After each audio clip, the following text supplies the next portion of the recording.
So let's start with optimism. I just want to sort of get your intuitions going about what a sort of common sense notion of optimism might be. Optimism that something is going to occur looks, to me anyway, like something like this. It's a desire that the thing occur. You desire nice weather tomorrow, and you think it's probable. You think the odds are better than 50-50 that it's going to rain, that it's going to be sunny tomorrow.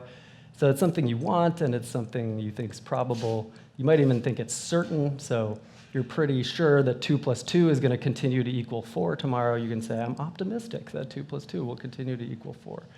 So that looks like a way of thinking about optimism that's kind of at least a sketch, I think, of our common sense notion. The counterpart notion, I think, in hope, with respect to hope, is this desire for the thing. So you still think it's good and desirable, but instead of believing that it's probable or estimating it as probable or certain, you think that it's merely possible.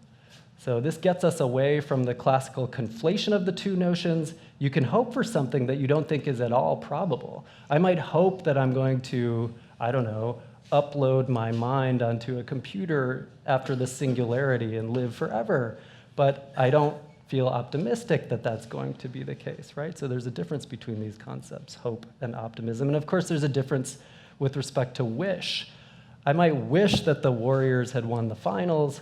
That sounds coherent. But if I now say, I know the Warriors lost, but I really hope that they won, you would think that was somehow I just didn't get the concept, right? So wish is different from hope as well.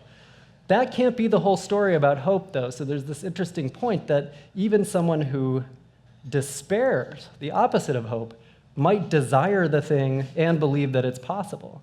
So what else do we have to add to get genuine hope?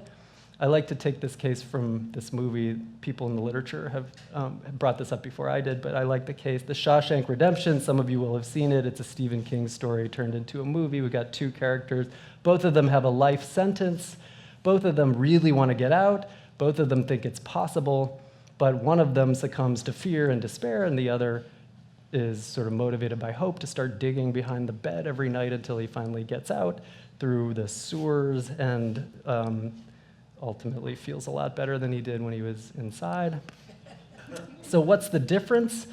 It looks like, and this is actually a quotation from the movie, it looks like Red, the guy who despairs, has the same estimation of the possibility or probability of what they both want, but sort of articulates it differently. So Red says, I grant you that it's possible. So I grant you that it's possible, but it's so unlikely. The odds are so long. It's going to be so hard.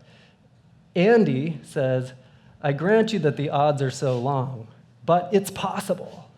It focuses on the possibility.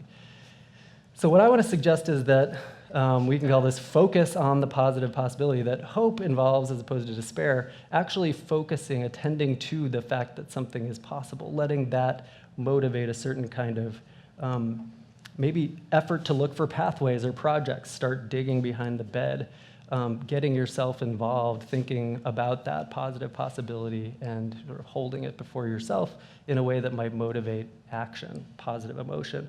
But it's not irrational. It's not just producing optimism in yourself. You still acknowledge the fact that this is an extremely unlikely outcome, and yet you remain hopeful.